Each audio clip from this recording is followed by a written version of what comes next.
are many people joining us. So first of all, I'd like to, I hope that everyone is safe, your families, friends are safe during these trying times.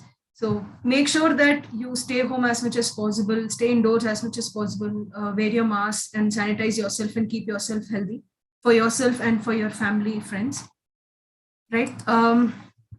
So this year's budget, as you all know, has been, there were so many mixed reactions from professionals, chartered accountants, as well as, citizens of the country. So I hope this session will actually enlighten you more, help analyze in depth the income tax and the GST changes and the proposed changes which will be brought out. Right? There were a lot of unexpected things. There were expected things. We had no changes in slab rates, which we expected, but we didn't get that. And we kind of expected some taxation on cryptocurrency, and that did happen, right? So a mixed bag, I can say the budget was.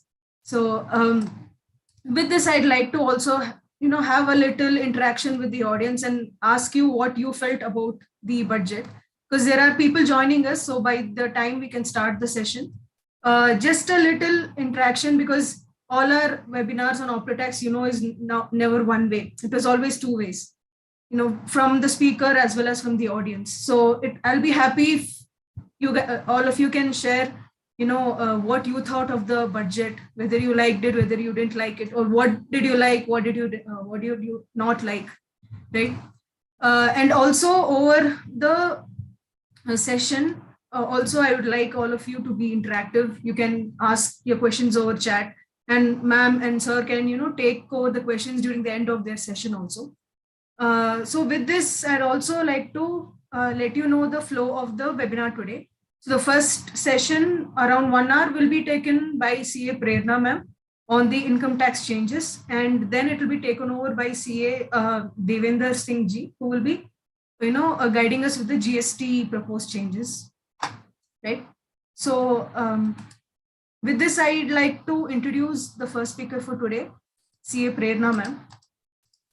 So Prerna Peshori is a chartered accountant and an international tax lawyer. She's a partner at Peshori, Peshori and Jain.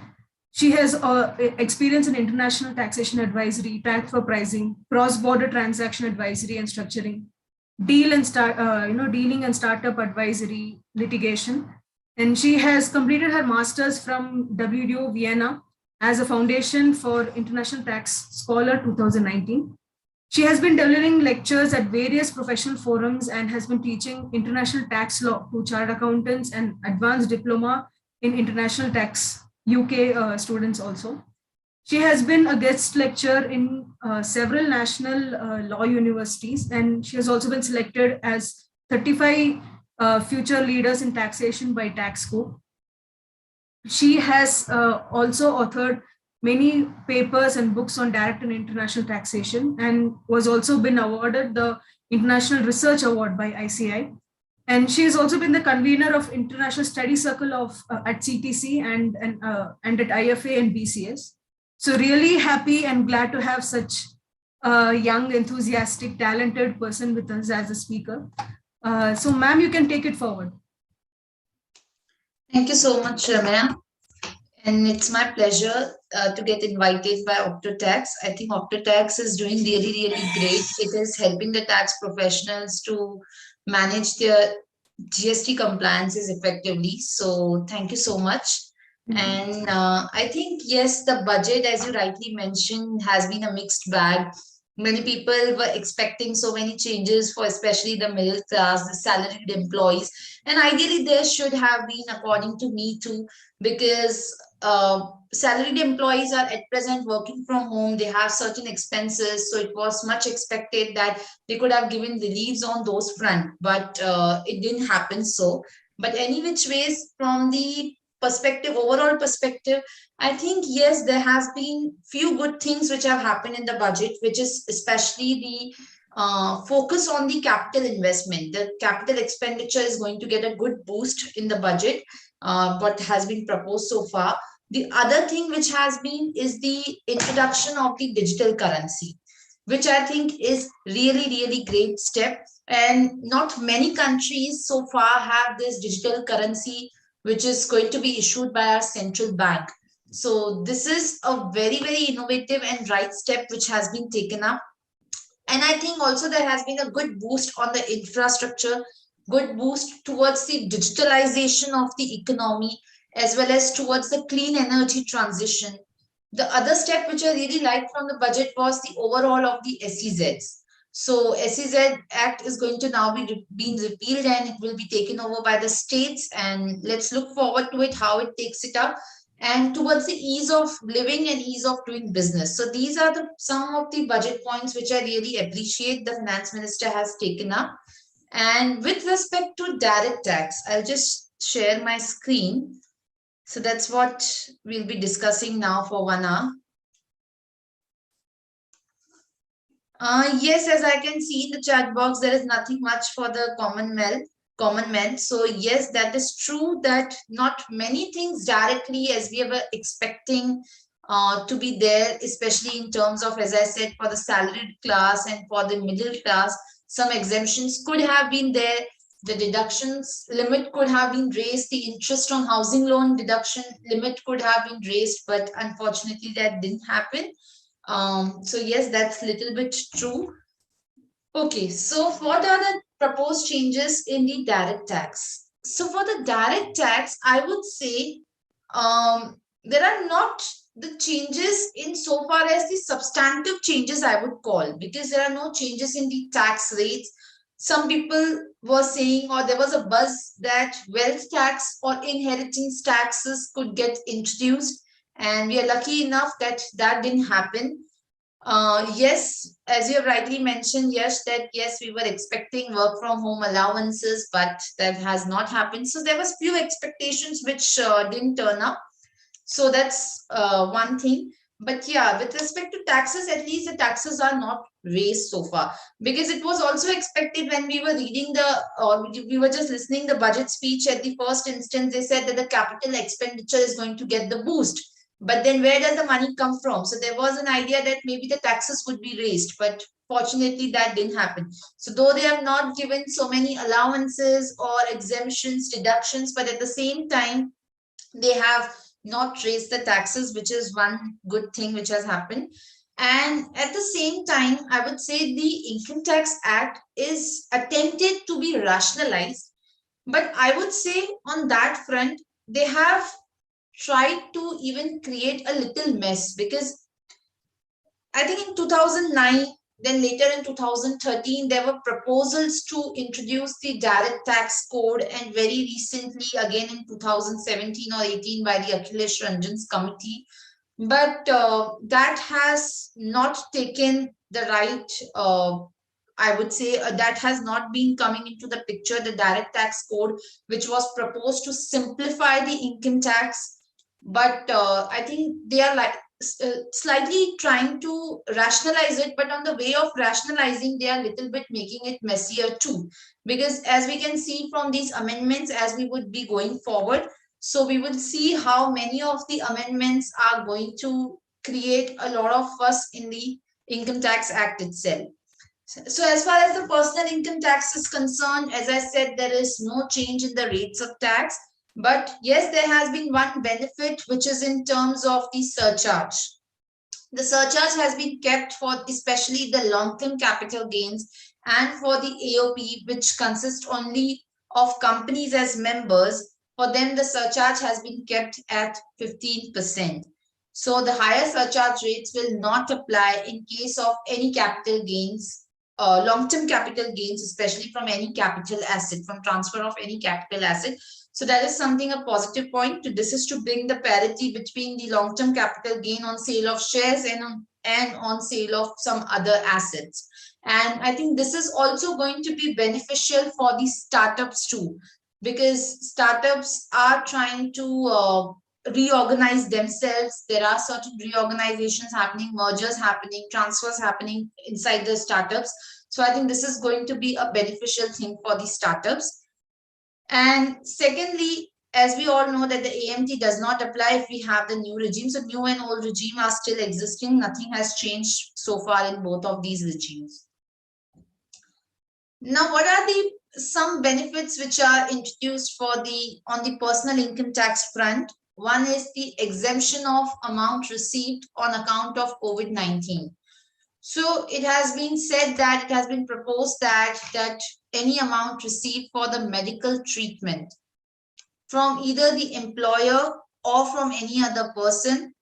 Bharat, AMT is the alternate minimum tax. AMT is the alternate minimum tax. So if the taxes are lower than the 18.5% of the adjusted total income, then in that case, the alternate minimum tax applies. This is same as MAT for the companies. Like we have MAT for the companies, we have the alternate minimum tax for the individuals, HUF firm, LLPs, all other basically assessees which are there.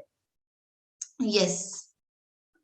Okay, so yes, as I said, for the COVID-19 amounts received on account of COVID-19 for medical treatment, either for the individual or for his family, then that particular amount will be exempted. So it was seen that many people were receiving certain ex gratia payments or were receiving certain amounts from their employer due to COVID-19 illness. So that is going to get exempted. That is not going to be taxed. Any amount received either for oneself or for the family. So that is not going to be taxed. The second thing was that entire ex gratia received from employer is also going to be exempt if the amount is received by the family of the deceased person where death was due to COVID-19 or the related illness. So these are the amounts which have received the exemption.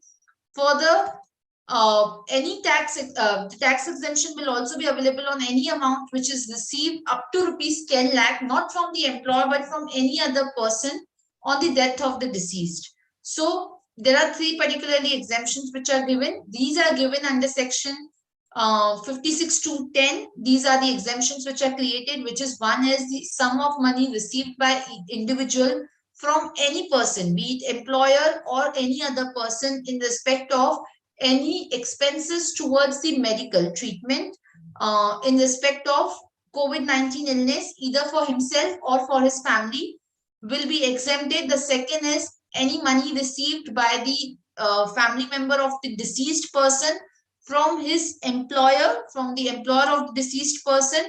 If the death has been due to the COVID-19, then it is fully exempt.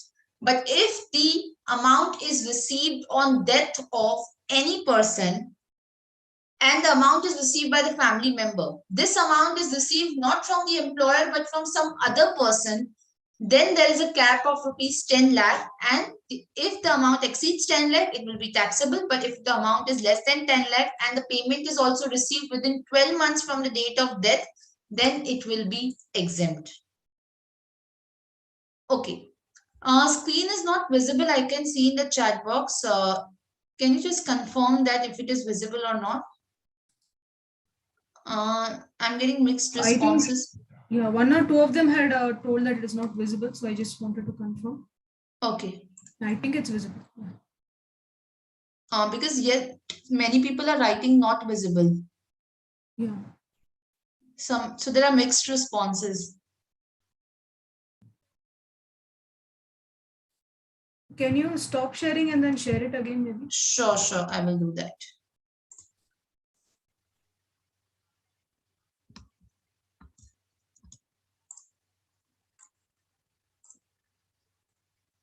Is it visible now?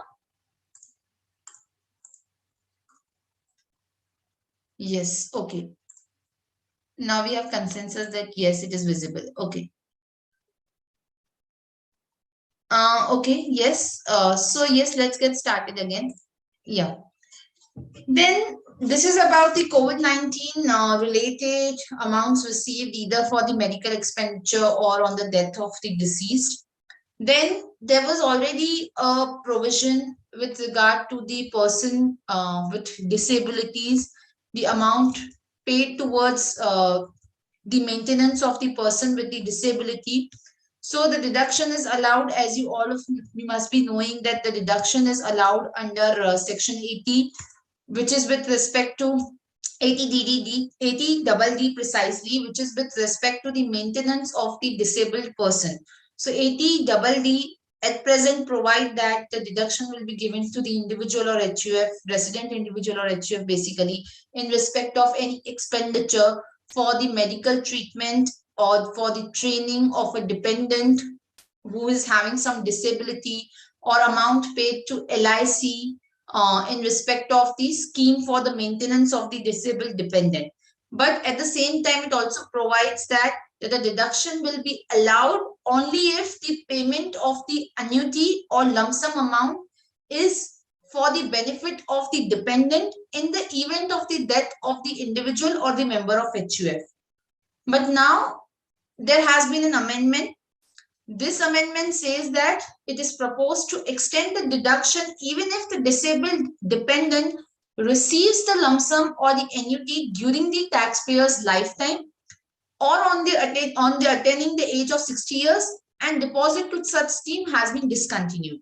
So earlier it was only after the death of the individual or member of the HUF, but now it has also been provided that it will be extended because there was hardship caused. So it is proposed to allow a deduction also during the lifetime, that is upon attaining the age of 60 years or more of the individual or member of the HUF in whose name the subscription to the scheme has been made and where the payment or deposit has been discontinued.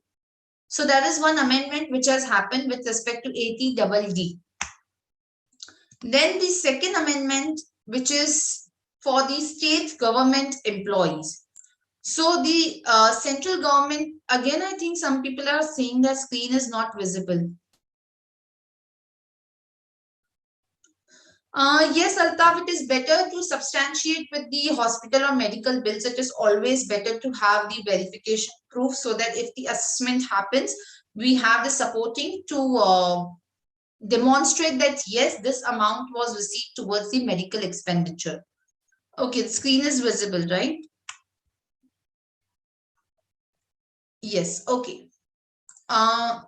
The second amendment, third amendment is under the personal income tax is basically with respect to the government employees, the state government employees. Now the state government employees, yes, we are on the same slide of COVID-19 relief. Yes, so I have not changed any slide. We are on the same slide. So state government employees were having restricted NPS up to 10% deduction. So now this limit has been increased to 14% to bring parity with the central government employees. However, the employer's contribution to NPS for private sector employees remained at 10% only. So only for the state government employees, the deduction of the employer's contribution to NPS, which was restricted earlier to 10%, has been increased to 14%, and this is clearly due to bring the parity between the central and the state government employees. This is one of the very important amendment which has come in the direct tax proposals, which is taxation of the virtual digital assets. So this was much expected, and the government has now given the clarity on this, that how the taxation would be happening. But there is of course no clarity on the point that whether it could be treated as capital gain or it could be treated as business income or speculative income. That sort of clarity is missing. What they have clearly said is that there is going to be taxability at the rate of 30%.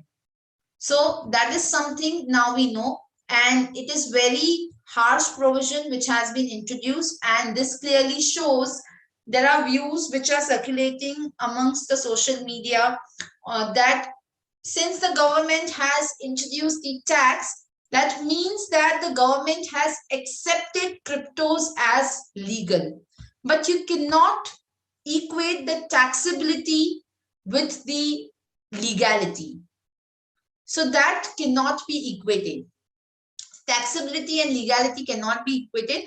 it is very clear that the government do not want the investors to continue with the cryptos, and that's why we have such a harsh tax provision. What does it provision says that the provision is proposed under section 115BBH. The provision is proposed under 115BBH, which provides that where the total income of any assessee will include the income from transfer of any virtual digital asset, the tax would be at the rate of 30%. And remember one thing here, again, I'm mentioning that they have not said it, that whether this income has to be treated as capital gain or this income has to be treated as speculative income or the normal business income. Nothing of that sort has been mentioned, which should have been done if this taxability was introduced.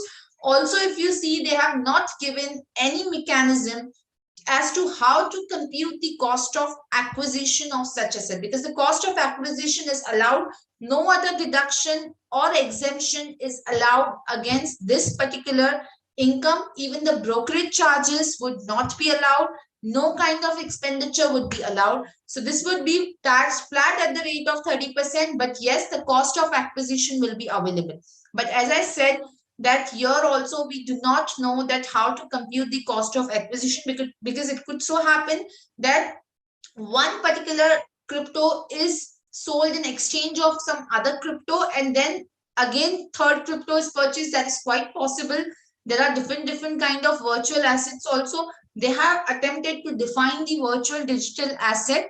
So virtual digital asset definition is now being introduced under the act.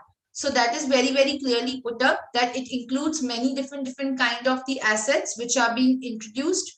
And furthermore, here if you see, the virtual digital asset is in definition is introduced under 247A, under section 247A, which is proposed to mean any information, code, tokens generated through cryptographic means, providing a digital representation of value which is exchanged with or without consideration, with the promise or representation of having some inherent value.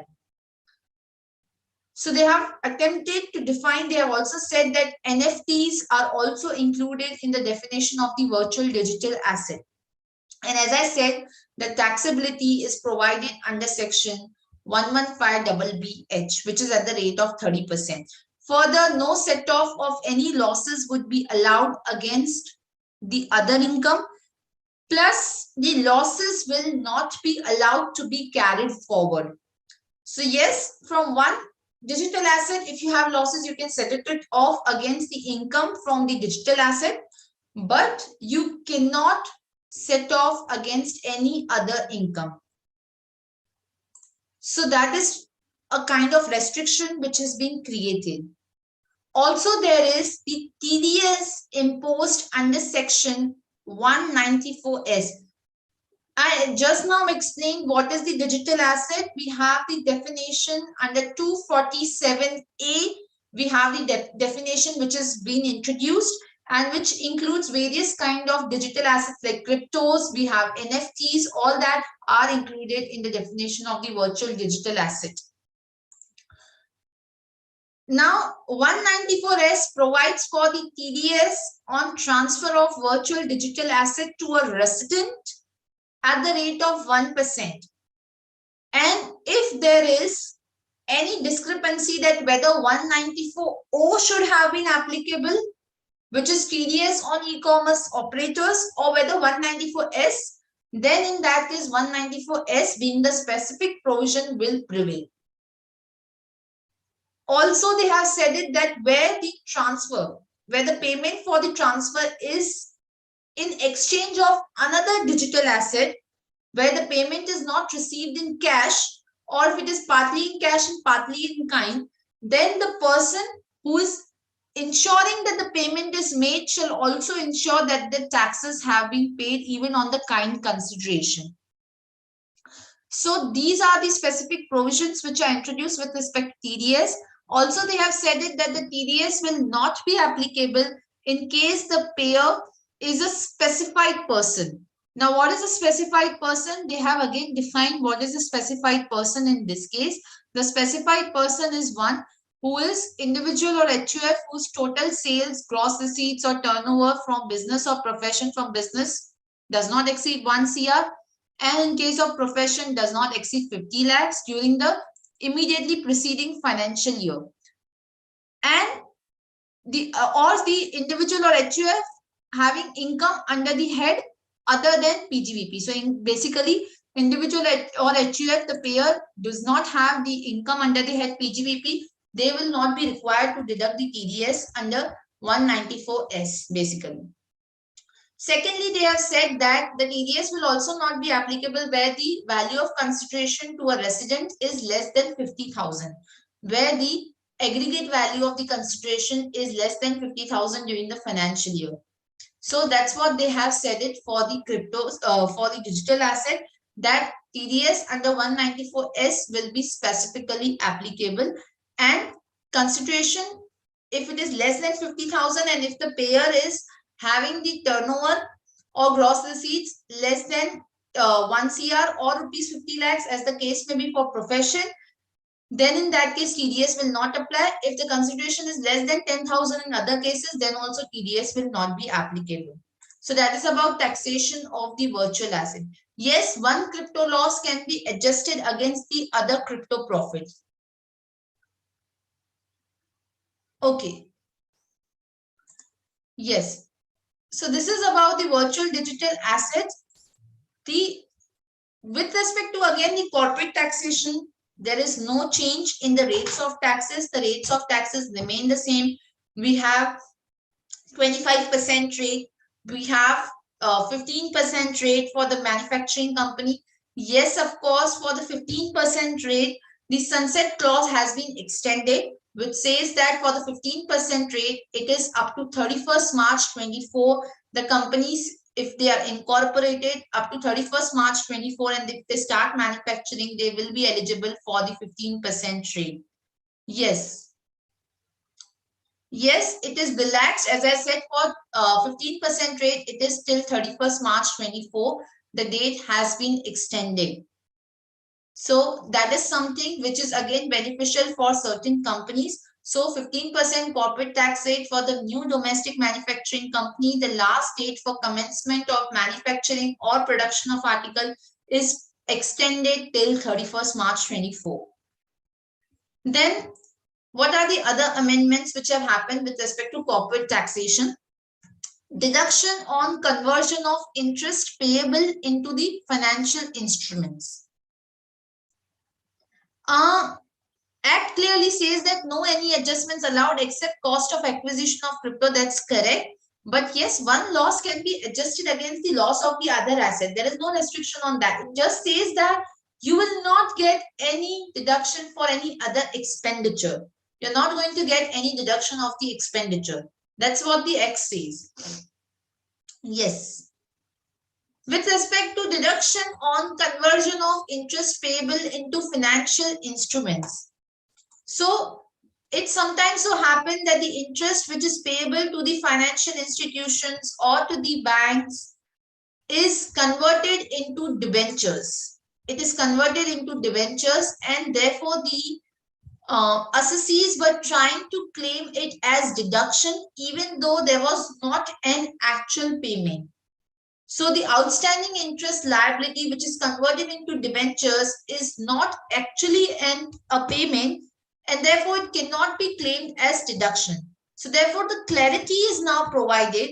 This is a clarificatory amendment which is provided that the section 43B, the explanation to section 43B is amended to provide that the conversion of interest into debenture or any other instrument by which the liability to pay is deferred to a future date shall not be deemed to have been actually paid, and therefore no deduction will be allowed in that respect.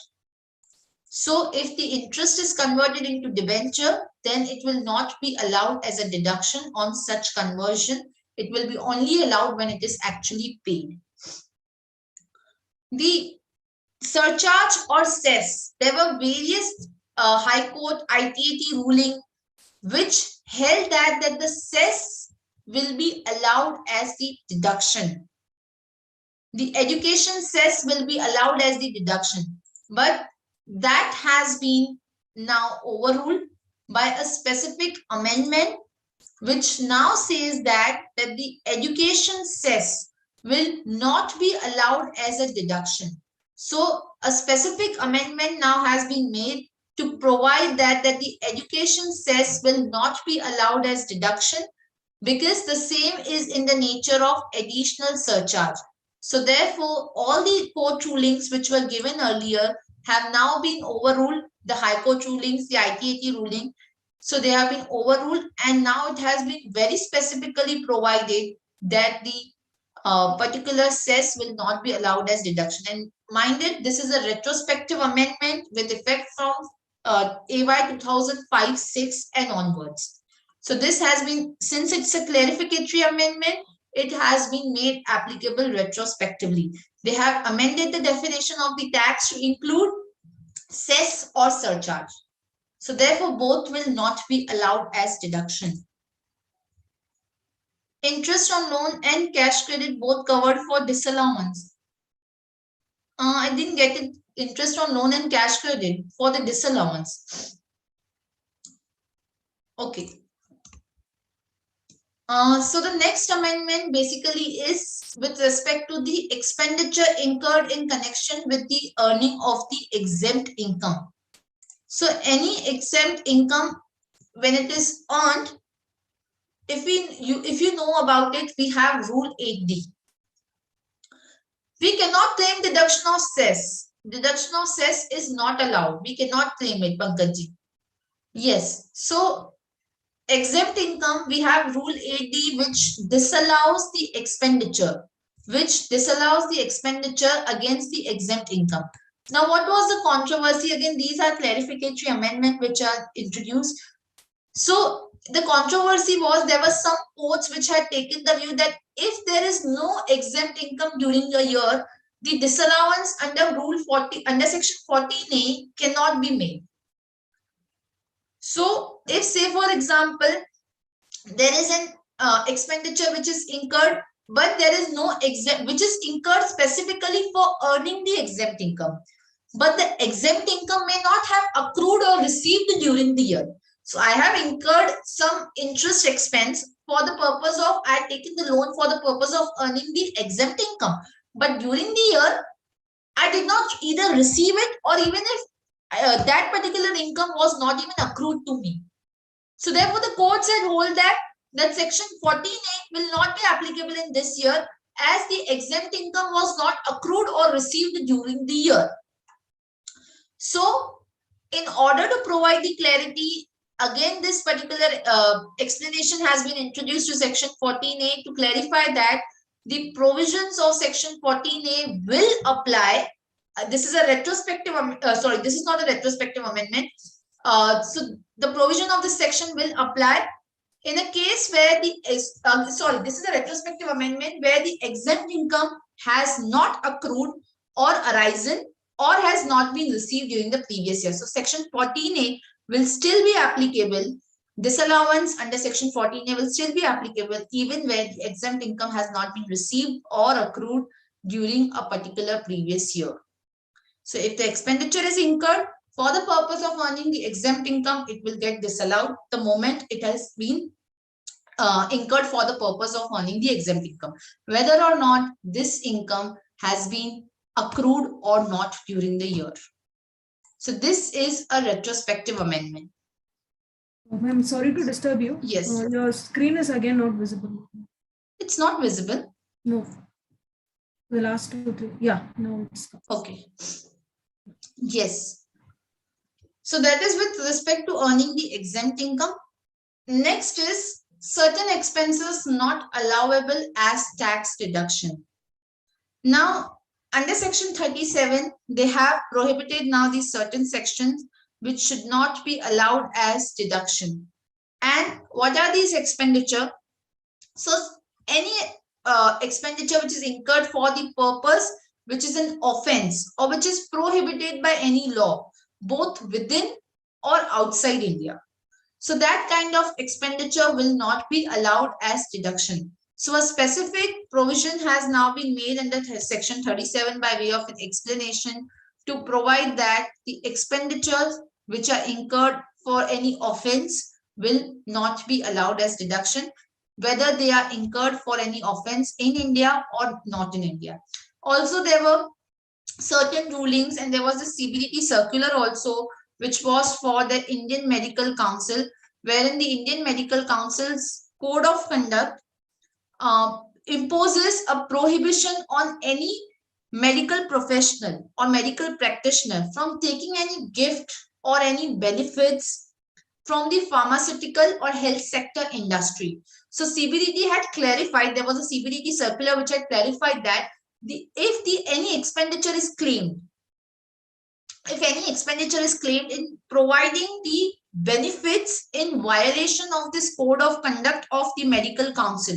So if any expenditure as in the gift is claimed, or for that matter, I think people are saying already the screen is visible, right? I don't know what the problem is. Let me just do a stop share. It is visible, right? Yeah, it was visible. Okay. So I'm not changing the slides. Often I'm just talking to you in whatever is there on the slide. Yes. So with respect to the payments which are made, which are against the medical council's guidelines. So as I told you, the medical practitioners should not be receiving any benefits from the pharmaceutical industry, and if any expenditure is claimed in that regard, that will be disallowed. So this particular CBDT circular was there, and then I think it was challenged before several courts, wherein they had rejected the petition of the assessee, and afterwards also there have been certain ITAT judgments where there it was clearly said that these expenses are not allowable, while some ITAT had hold that these are allowable. So therefore there was a lot of controversy on this particular aspect. So again, it has been now clarified that these expenditures will not be allowed which are in violation of the provisions of the Indian Medical Council. And for that, they have clearly said it by introducing the explanation that any particular expenditure which is in relation to any offense committed, whether in India or outside India, will not be allowed. Further, they have said it that any expenditure which is for the purpose of providing any benefit or perquisite, whether or not carrying on a business or profession, and acceptance of such benefit is in violation of any law or code of conduct, that will be disallowed. Or any expenditure to compound any offense under other law in India or outside India will also be not allowed. Again, this is a retrospective amendment which has been introduced. The 15% rate we have already discussed so far. There are certain incentives which are introduced in the IFSC.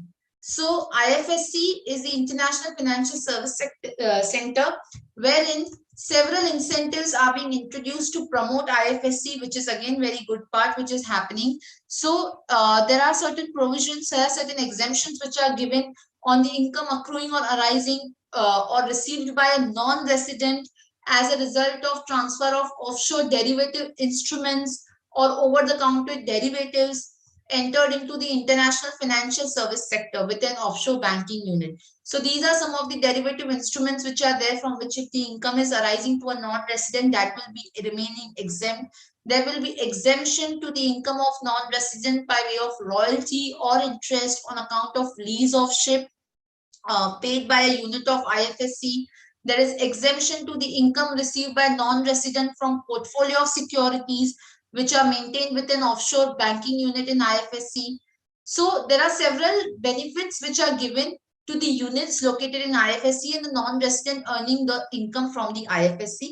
And these amendments are applicable from AY 23-24 onwards.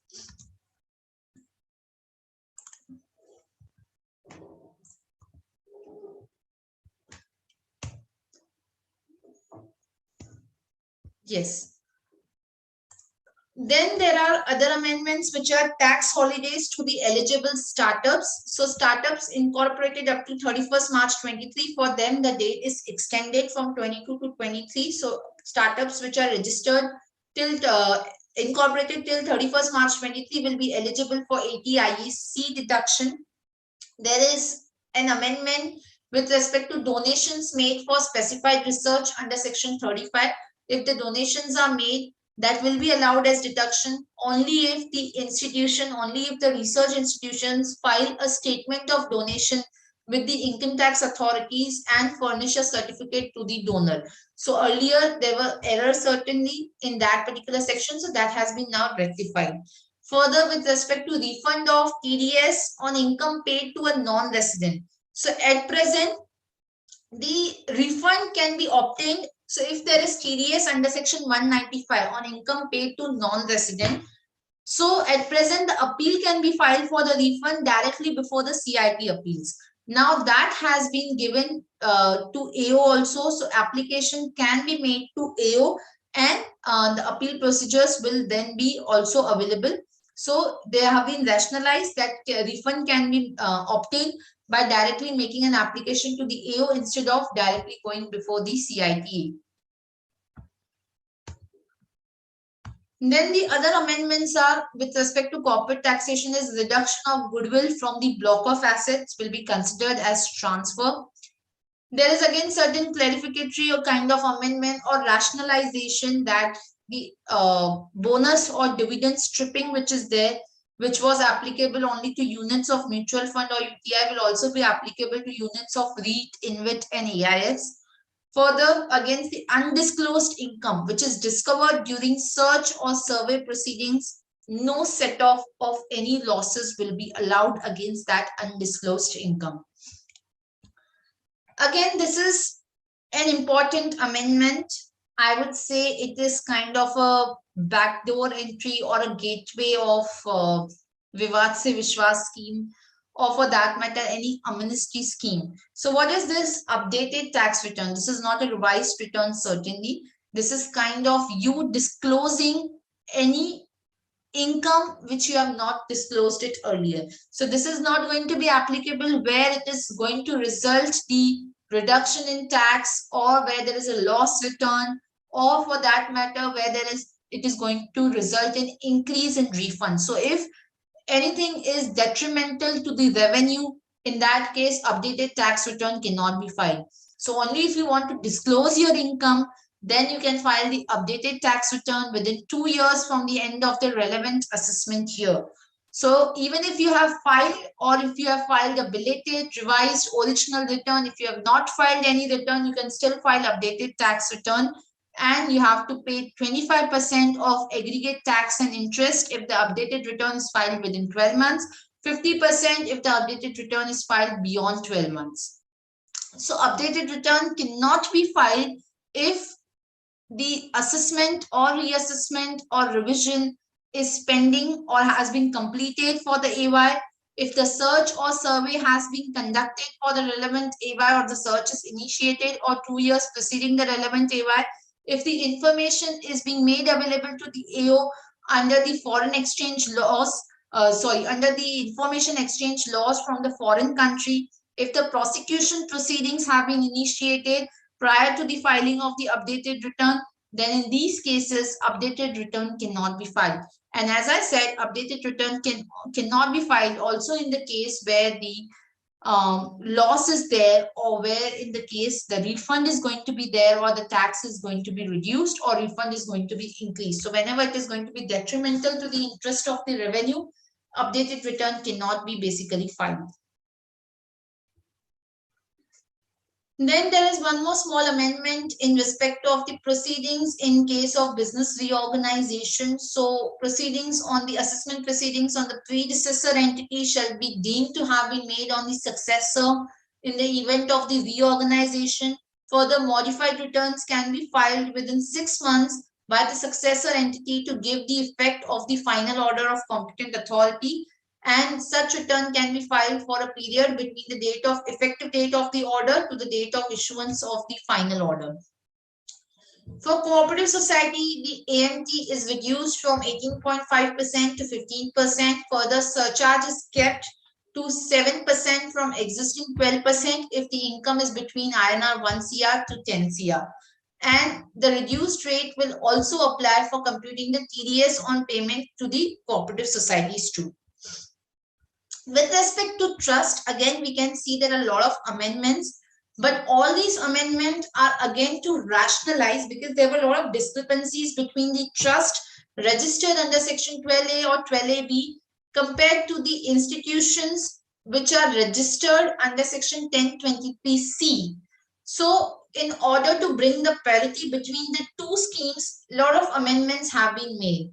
Now it is mandatory for the trust to maintain the books of accounts if they have the income above the basic exemption limit. Plus, at the same time, they have introduced certain penal provisions to discourage the misuse of the funds of the trust and institution. Also, at the same time, they have said it that the taxability in the hands of the trust and institution will be there in case any income of the trust has been applied unreasonably for the benefit of the specified person. So they have said it that if the trust is utilizing the proceeds for the benefit of the trustee or the related person, in that case, the trust income will be taxable. So there are a lot of amendments which have been introduced with respect to the trust. For the books of accounts also, as I said, earlier it was just for the audit, but now they have to mandatorily maintain the books of accounts. As I said, for the penalty will be there for passing on unreasonable benefits to the trustee or the specified person. So if any unreasonable benefit is being given to the trustee, in order to discourage that, a new penalty provision under 271 AAE will be there to provide penalty on the trust or institutions, which will be equal to the amount of income which is applied for the benefit of the trustee or the specified person, where the violation is noticed for the first time, and twice the amount of income where the violation is noticed again in any other subsequent year. So this is the new penalty which has been introduced if the benefit is being given to the trustee. Further, they say that a sum equal to the aggregate amount of income applied directly or indirectly by such person by the trust for the benefit of the trustee or the specified person, the same amount of income, 100% penalty will be there, and the penalty will be 200% if the subsequent offense is committed. Also, they have clearly said it that the reference will be made to the principal commissioner or CIT for the cancellation of the registration or approval in a specified manner. So if there are non-genuine trust, then now if you know that the registration is also online, so now if there is withdrawal of the registration also, then that will be happening by the principal commissioner or commissioner of income tax, and they will be having a specified procedure for the cancellation of the trust. So they will cancel the trust if there are certain non-genuine trusts, and there is no time limit prescribed for the PCIT or CIT to decide on the references for the withdrawal of the approval. So for the trust or institution, the provision for making the reference by the AO to the PCIT, so AO has to make the reference. AO cannot now cancel the registration of the trust. They have to make a reference to the PCIT, and PCIT will then cancel the registration of the trust. So for that also, they have not given any time limit specifically. Further, they have also said it that the principal commissioner or the commissioner, if it has noticed occurrence of specified violation during the previous year, then they can cancel the registration. They can call for first the information or documents from the trust. They can make inquiries, and then they can pass the order cancelling the registration of the trust after giving the assessee the reasonable opportunity of being heard.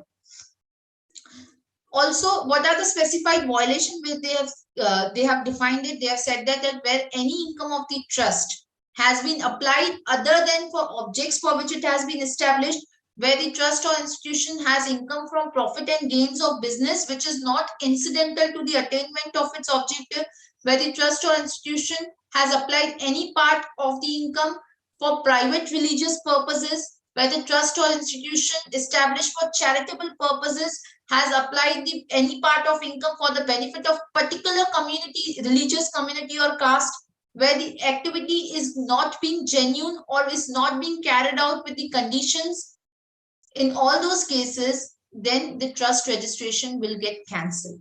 So these are certain amendments which are specifically proposed for the trust. Also, they have said it that the application of income which will be there, say for example, if there are amounts received for the donations towards the repair of the temple, then in that case they have said it that they can voluntarily choose it to be a corpus donation also.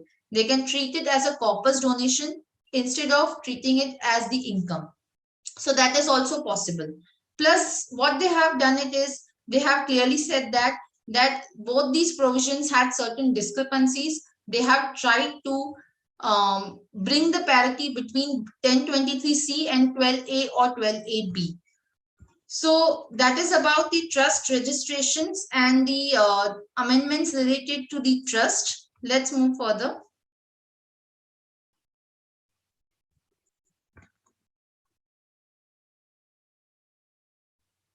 Yes. With respect to TDS, they have said it that any benefit or perquisite arising in the course of business or profession, for that the TDS will be there at the rate of 10%.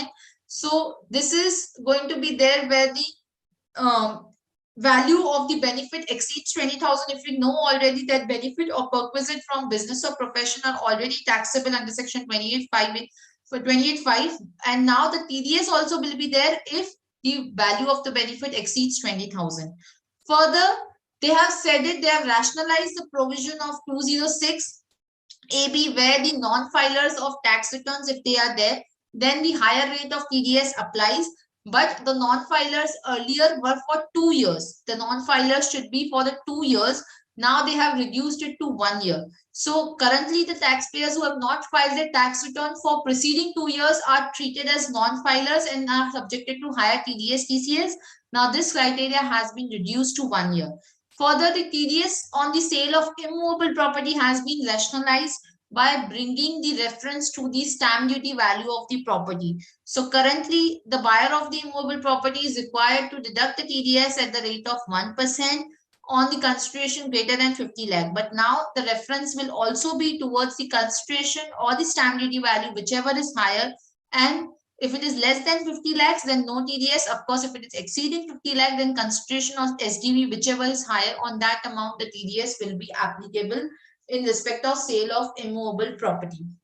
With respect to litigation, they have introduced a provision. This provision was already there under 158, but this was more so from the perspective of deferring the departmental appeal if the appeal is pending on identical question of law before the Supreme Court. Now they have also introduced the reference to the High Court, and the earlier provision has been given a sunset clause. So a new provision has been introduced wherein they have said that if the departmental appeal has to be deferred if the appeal is pending on an identical question of law before the jurisdictional High Court or the Supreme Court, and the decision to defer will be subject to the cease acceptance, and the procedure to be adopted will be announced with regard to that.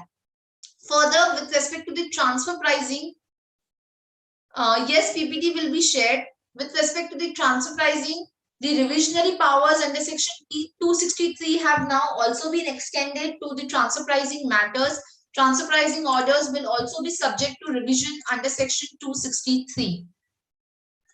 Faceless assessment scheme, the procedure has been streamlined to resolve various issues which are specifically with respect to the reassessment proceedings, with respect to reply to the initial notice, which was earlier restricted to only 15 days. Now it will be the date specified in the notice.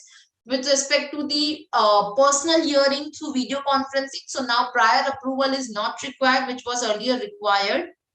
With respect to reassessment scheme specifically, so it is proposed to rationalize the reassessment provisions. To issue a notice under reassessment, AO is not required to take the prior approval of the specified authorities. Reassessment orders have to be passed with the approval of the higher authority only in cases of search and survey or the similar action. And time limit of the assessment also now covers the transfer pricing orders. 56 amendment, Arvindji, is with respect to the gift. Exclusion of the period of the initiation of the search till the date when the search material is handed over, that period will be excluded. Scope of income for income escaping assessment has now been expanded to include any expenditure in respect of transaction or event or occasion. Entries in the books of accounts. So the scope of the reassessment proceedings have been now expanded to include these two particularly points, and this is very, very crucial because any particular income which is escaping assessment, right? So in that case, they have now said it that in cases where there is any transaction on any event or occasion, that will be covered within the scope of income escaping assessment. So earlier this was not there, but now this has been specifically introduced. So they have said that where there is any evidence which reveals that the income chargeable to tax represented in the form of any asset or expenditure in respect of a transaction or in relation to an event or occasion or any entry or entries in the books of accounts which has escaped assessment amounts to more than rupees 50 lakh, that has been specifically introduced. So that is one thing. Plus they have also said it that the notice is supposed to be issued for each AY where the income has escaped assessment, and notice for AYs prior to 21-22 will be invalid. So that is about the reassessment proceedings. The amendments, these are applicable from 1st April 22 only. These are not retrospective amendments. These are applicable from 1st April 22 only from this particular year. Also, one more thing with respect to virtual digital assets, since somebody raised the point on 56(2)(10, one very important thing for the virtual digital asset taxability also, if there is the gift of virtual digital asset, that will be taxable in the hands of the recipient under section 56(2)(10. So the virtual digital asset, not only the transfer, but the receipt of it as a gift by any person is also going to be taxed under section 56(2)(10. So yes, these are the major amendments which have come up with respect to the direct tax proposal. If you have any questions, I'll be happy to take it up.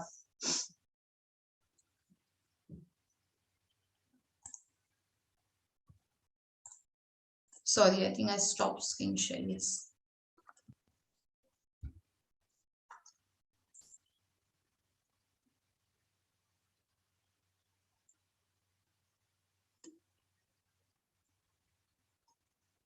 I think most of the questions I have answered. So there are mostly, if you see the rationalization provision, yes, 68 will also cover unsecured loans too.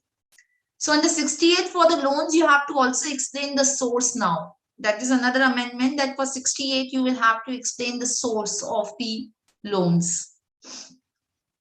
That's correct. More so, there are just rationalization amendments rather than some substantive amendment. Of course, one being the virtual digital asset and the updated tax returns.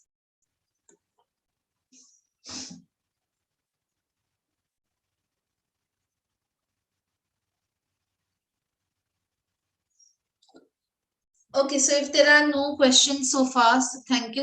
Okay, one more question. What is the definition of benefit or perquisite? So benefit or perquisite is not there under 194R. We had it already under 28(5), right? 28(5) was already taxing the benefit or perquisite. It is now just introduced under 194R for the TDS provision. So TDS will be applicable in this case if the value of the benefit exceeds rupees 20,000 particularly. And again, this is applicable from 1st of July 22.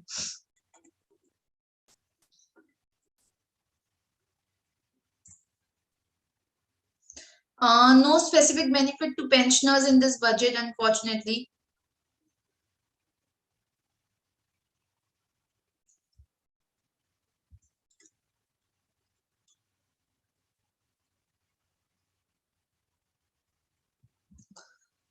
Notice is issued for EY prior to 21-22 to be held invalid because they had to be through the earlier procedure.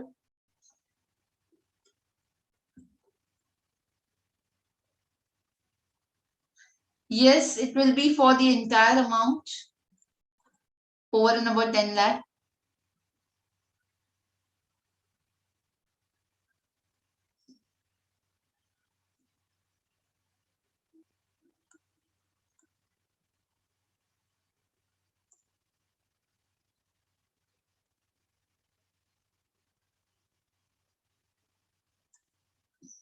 Yes, the PDF will be provided this thing. I didn't get your question, Arvindji. If agreement in previous year lower than SDD, our sales consideration would have agreed value and not stamp duty value. So where the 50C is applicable, there it will be stamp duty value only, right?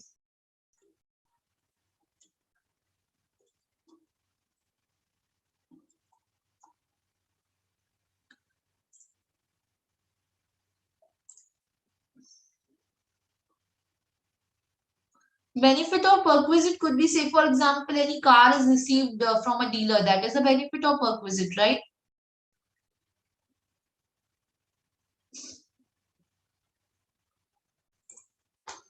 Okay, so that's all from my side. Thank you so much. It was pleasure. Thank you. Thank you so much, Prerna, for an exhaustive coverage of all the proposed changes in the budget when it comes to direct tax. And also thank you so much for actively participating with the audience and answering all the queries that they have asked. And to respond again to everyone, this PPT will be shared with you, so don't worry.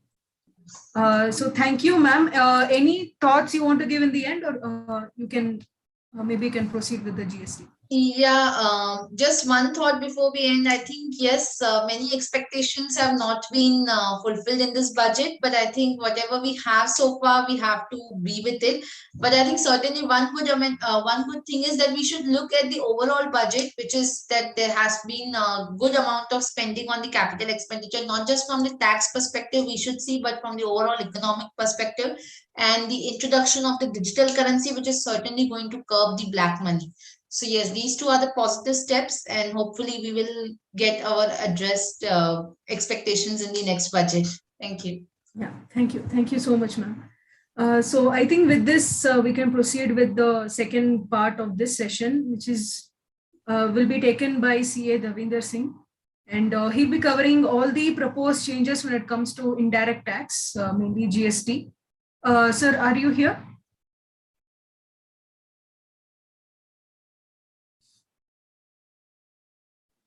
Yes, Ramya, I'm here. Good evening. Yeah. So first, let me just introduce our speaker now. Then maybe you can take over the session. So Davinder Singh is a chartered accountant who qualified his exam at the age of 23, and he is also a qualified insolvency professional.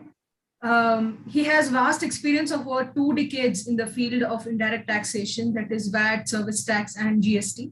He has represented more than 500 cases before the tax authorities. And he's also a co-opted member of the Study Circle Coordination Committee of NIRC of ICAI. He has been a speaker in various webinars and seminars, and also a regular speaker and consultant to corporates. He has also been a trainer in GST department and taken various lectures before the GST officials. And he is also regularly invited to TV shows where he represents his view on GST. So really, really happy to have you among us, sir. So you can please take over the session. Thank you, Ramya. First of all, I would like to extend my gratitude towards Optotax. Often, CAs are said to be partner in nation building. I would like to state this is not restricted to CAs only. This is related to all these kind of companies who provide such kind of software that it becomes easier for every taxpayer to file their return. They are also partner in nation building. So not only CAs, Optotax, such software companies, as well as taxpayers, we all are partners in nation building. And as far as GST changes, those proposals were made in finance bill are covered. Those were very few, not much, but at the same time, one very important change that was proposed, that was doing away with the matching concept. First ever, whatever we used to see, that GSTR 1, then GSTR 2A, then GSTR 1A, and then GSTR 2. All that process used to take place. It was two-way process. Now that two-way process has been done away with.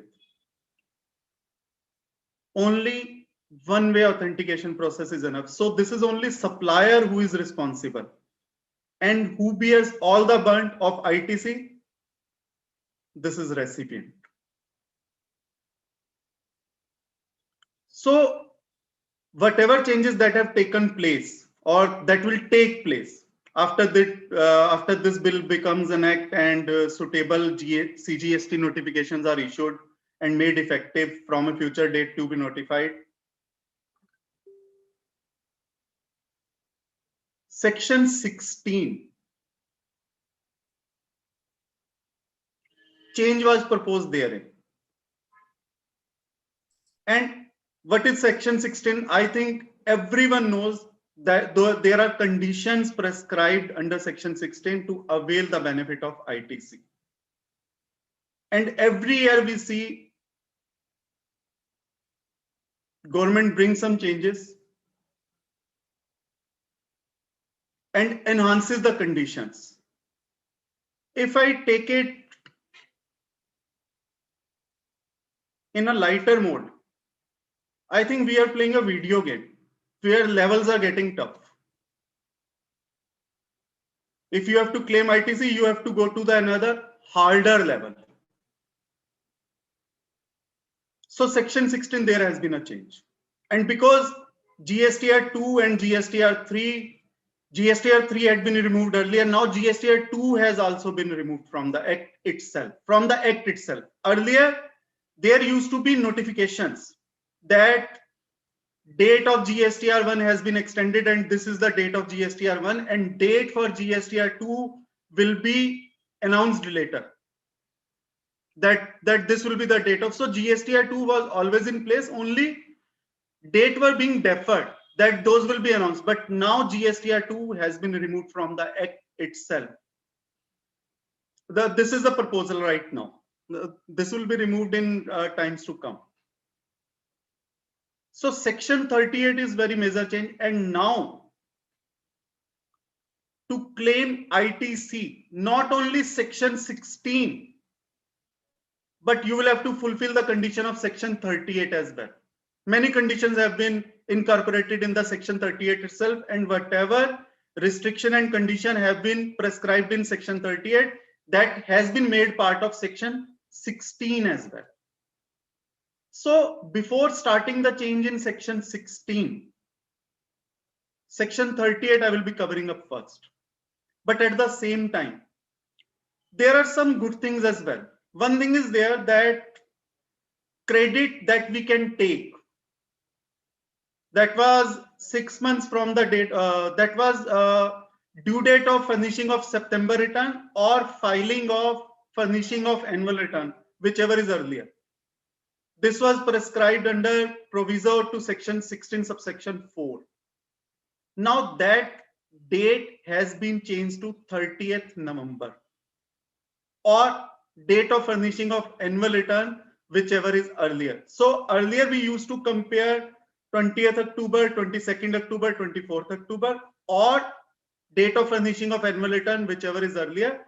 Now we shall be comparing 30th November or date of furnishing of annual return, whichever is earlier. Also, earlier it was linked to the return of September only. Now 1 month extension is also there. Even if October return some your supplier files and you take the credit by 30th November, you can still claim. So 1 month extension in the return is also there, I can say. So 20th October, 22nd October, 24th October, that date has effectively been changed to 30th November. And not only for claiming ITC. All these changes have been made in section 37, 39 and section 52 as well. So whenever any supplier, any person who is furnishing his return, whether that be GSTR1 or GSTR3B or return as required under section 52, he finds an error or rectification is required to be made therein. Earlier, that change could have been made up to due date of furnishing of return of September. Now that change can be made up to 30th November. And one more thing is there. I'm just taking the brief right now. I will be sharing my PPT sometime later, but we should have the idea what we are going to talk about. Then it will become quite easier for all of us to understand what that PPT will be all about and whatever changes that have taken place. And also, if you see section 34, can anyone tell me in the chat box what is the last date for issuing credit note? By which credit note could have been issued under section 34? It was not later than September.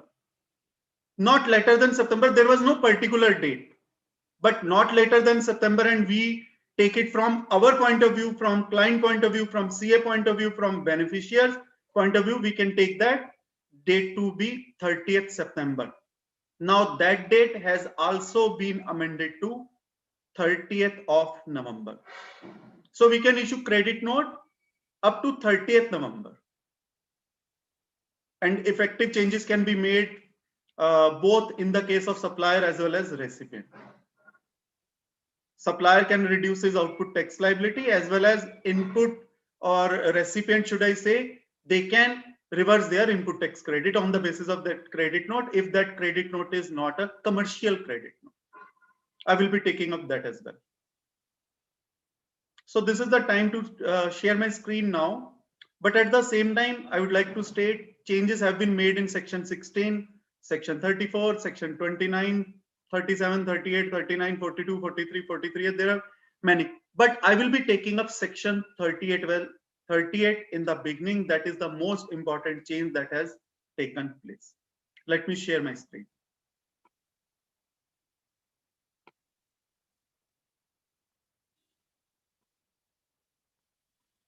Is it visible? Can someone reply in the chat box?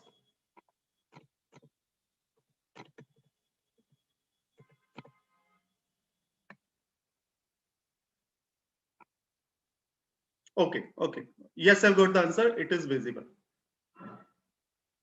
Very important change in section 38.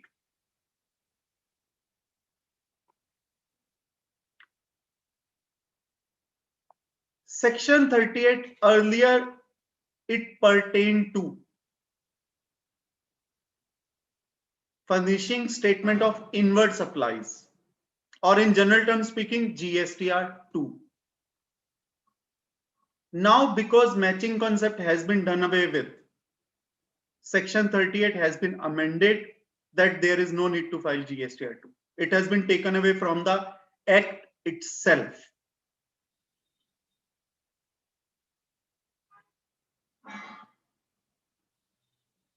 And now, whenever a supplier will file his GSTR1 and on the basis of that GSTR2B is auto generated, that GSTR2B is gonna be even more dynamic now, because now it will also state whatever credit is recipient eligible for and whatever credit he is not eligible for. supplier has filed GSTR 1 and those credits are also appearing in your GSTR 2B, in recipient's GSTR 2B. Still, if those credits are appearing in ineligible column, recipient cannot take the credit. So now you have to pray that those credits not only should appear in your GSTR 2B, those should also be in the eligible column. Just allow me 1 minute.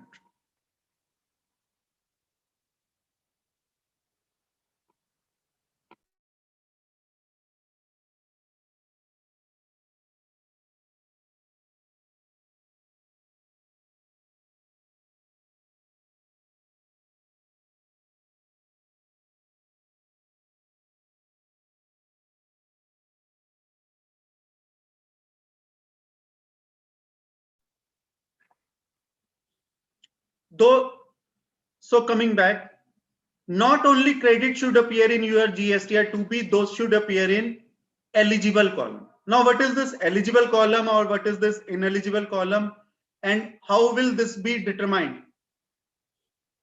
Only time knows, but Act has provided some idea.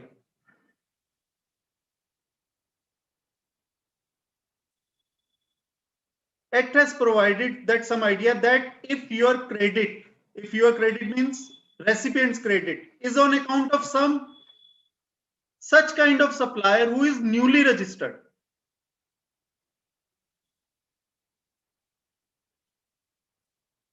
so that auto-generated statement may restrict that credit to be ineligible credit. This is a new condition proposed. So now if any recipient is dealing with a new registered person, conditions are yet to be prescribed. That what will be those conditions?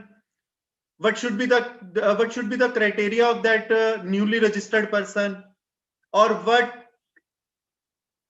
up to what limit he can pass on the credit? Those all things would come in rule in times to come.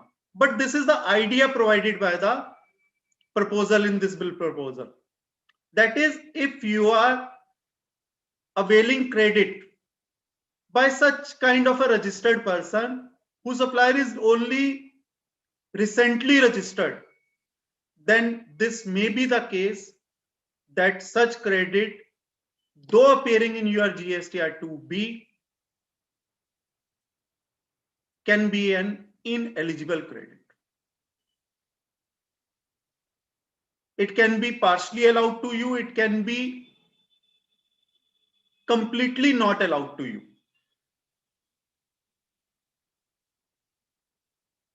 Intent of the government behind this can be that we have seen in the latest past that many individuals, those who deal in bogus dealing, they take a registration, issue invoices worth of 500 crore, 200 crore, pass on the ITC, and then recipient claims the ITC on the basis of such invoices.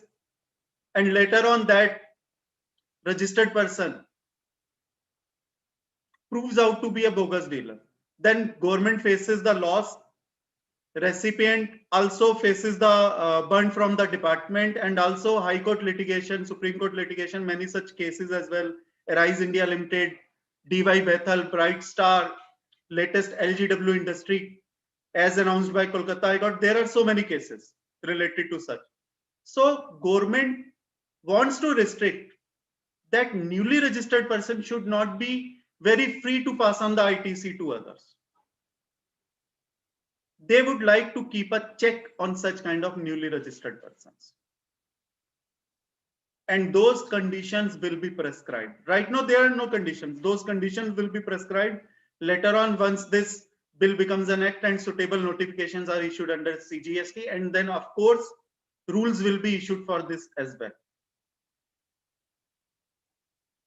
Second such condition where your ITC can be restricted or you can be denied your ITC, that ITC can be denied to recipient, that where such supplier, where your supplier he has defaulted in payment of tax, and where such default has continued for such period as may be prescribed. It means if your supplier has not paid the taxes, then recipient may have to face the music.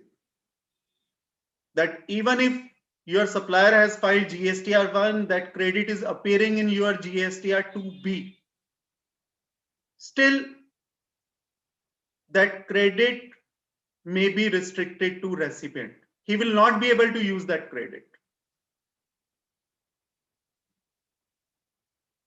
So recipient has to ensure that supplier pays the taxes as well. So now you are not just dependent upon yourself. Wherever I am using the word you, it is being referred to recipient. Now recipient is not dependent upon himself. He is also to pray for the health of supplier, and he has also to see whether supplier has paid the taxes or he has not paid the taxes, or whether he has defaulted or he has not defaulted. If he has defaulted, then this is recipient who will have to face the music. I think these changes when brought in, I think bells of High Court are set to be rung sooner than later, because this is something which is concept of, or I should say, which is a recipient is being asked to do something which is impossible for him to do. But right now we have no other option. We have to just discuss whatever has been proposed, that wherever your supplier has defaulted in making payment of tax, and where such default has continued for such period as may be prescribed in the rules, then ITC to the recipient can be restricted.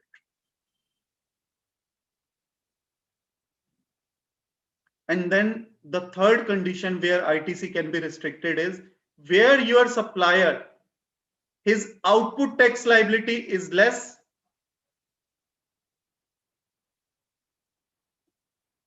than he was supposed to pay. Like GSTR1, he is showing more liability, and then GSTR3B, he is showing less liability. And by such percentage, even 2 days back, we saw that portal is doing this, that there wherever difference is more than 10% in GSTR1 and GSTR3B, then they can suspend the number. Although such limit is yet to be prescribed. This is a welcome move, I should say, but at the same time, there can be genuine reasons where turnover in the GSTR1 can be less as compared to the GSTR3B. And I take a very practical example. Suppose someone filed GSTR1 and by mistake, he showed his turnover to be 1 CR, wherever in actual, it was only 10 lakhs. And when time came to file 3B, he realized the mistake and he filed his 3B on the basis of 10 lakhs only and paid the applicable taxes thereupon. Of course, he won't show turnover of 1 crore because that was a mistake that happened in GSTR1. So if you see the difference, if in simple mathematics I say 90% less turnover shown in 3B as compared to GSTR1. And if that limit that is prescribed in the rules in the times to come, if it exceeds that limit,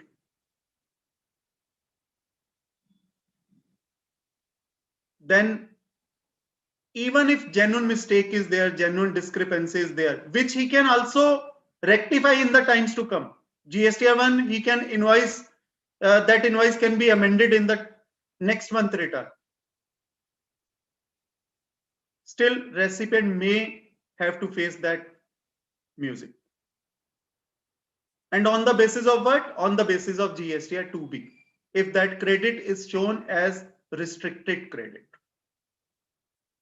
This is the third condition. Fourth condition, which you also may not be aware of, which recipient may also not be aware. If he has availed more ITC than he was supposed to avail. Your recipient, he was supposed to avail ITC of rupees X, and he has availed ITC of rupees Y, where Y is greater than X. And differential gap between Y and X is more than the limit as may be prescribed in the rules.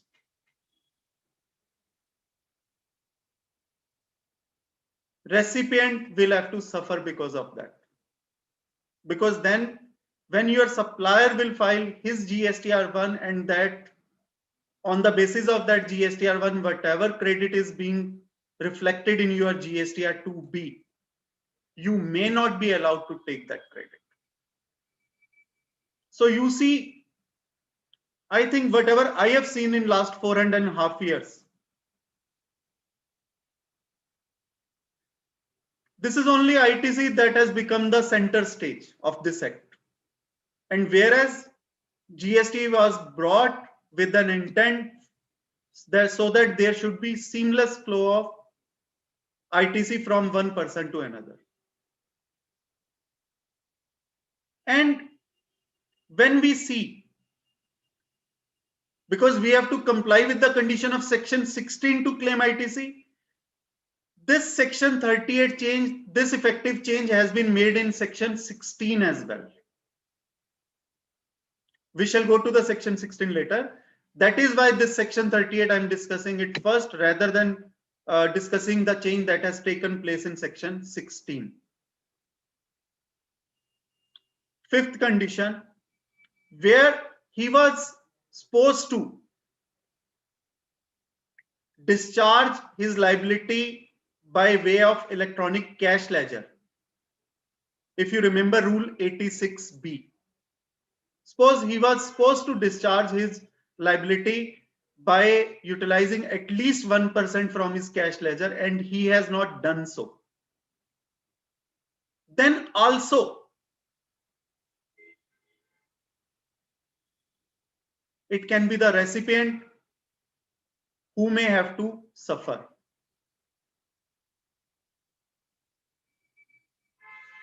So you don't have to function for yourself only, you have to also make sure that he is complying with section 86B. His difference in GSTR1 and GSTR3B should not be more than specified limit. He should not have claimed more ITC than he was entitled for. If only these conditions are satisfied, only then you will be allowed to take ITC. And government has not stopped at this moment only. They incorporated one more change as well. By such other class of person as may be prescribed, so this limit can be endless. Even in other cases as well, your ITC can be restricted. Recipients' ITC can be restricted.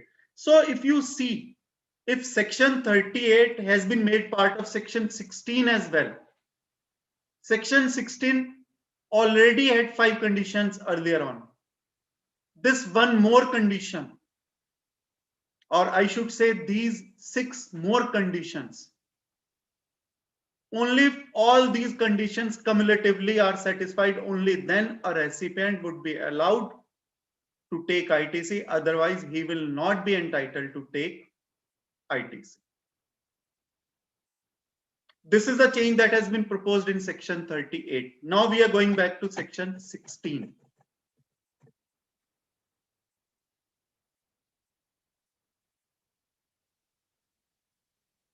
I will take up the questions later on. Of course, we cannot see if he has paid the taxes or not. I think artificial intelligence will come into play, or like rating it's supposed to be given by the government.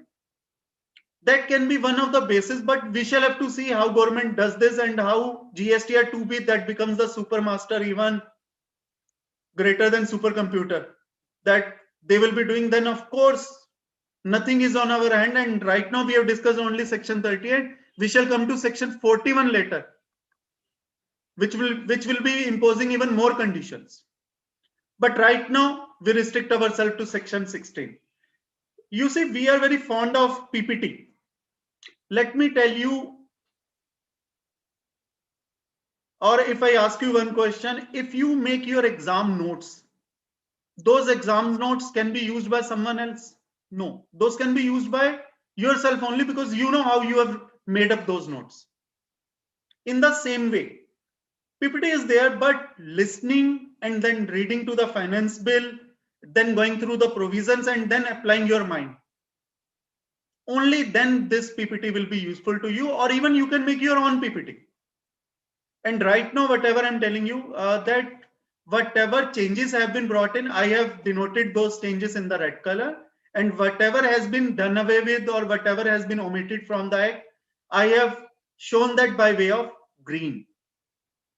Although this should have been other way around, but I think red is more visible than green. So that is why whatever changes have been brought in, I've reflected those or denoted those by red. Now we come to the section 16.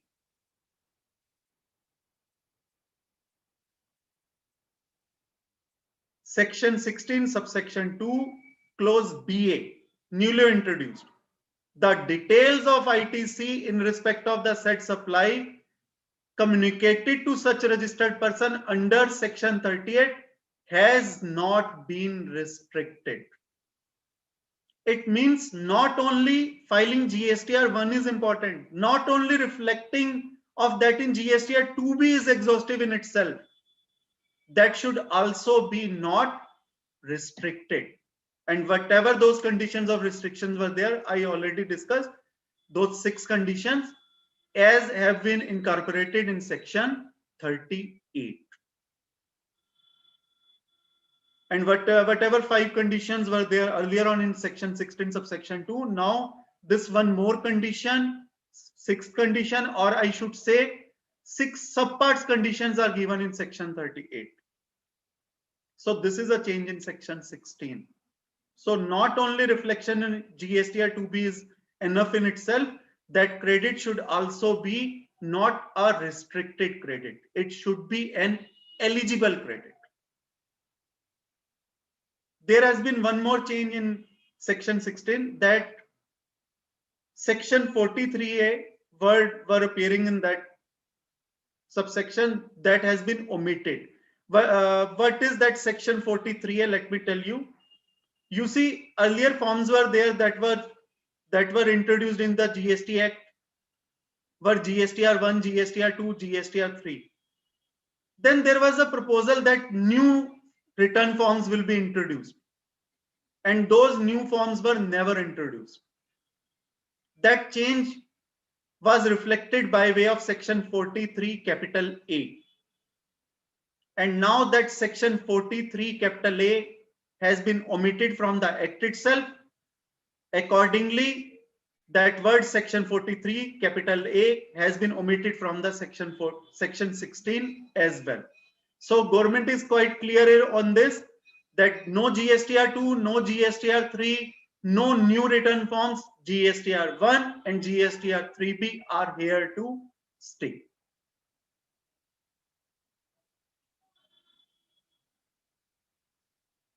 One more thing which I already discussed in the beginning of this session, that earlier a registered person could have taken the credit only up to the due date of furnishing of September return or furnishing of annual return, whichever is earlier. And now that date has been changed to due date of furnishing of September return has been changed to 30th November. So effectively a recipient can take ITC earlier of the 2 dates, 30th November or date of furnishing of annual return, date on which a person furnishes his annual return. Whichever is earlier of the two, that date is the deciding date by which ITC credit can be taken. This is the change in section 16. I come to the next change. Next change has been brought in section 29 subsection 2. Section 29 subsection 2 gives power to proper officer to cancel the registration suo motu on his own motion. Now, some changes have been brought into those powers, or I should say, time limits have been changed. As far as a composite dealer is concerned,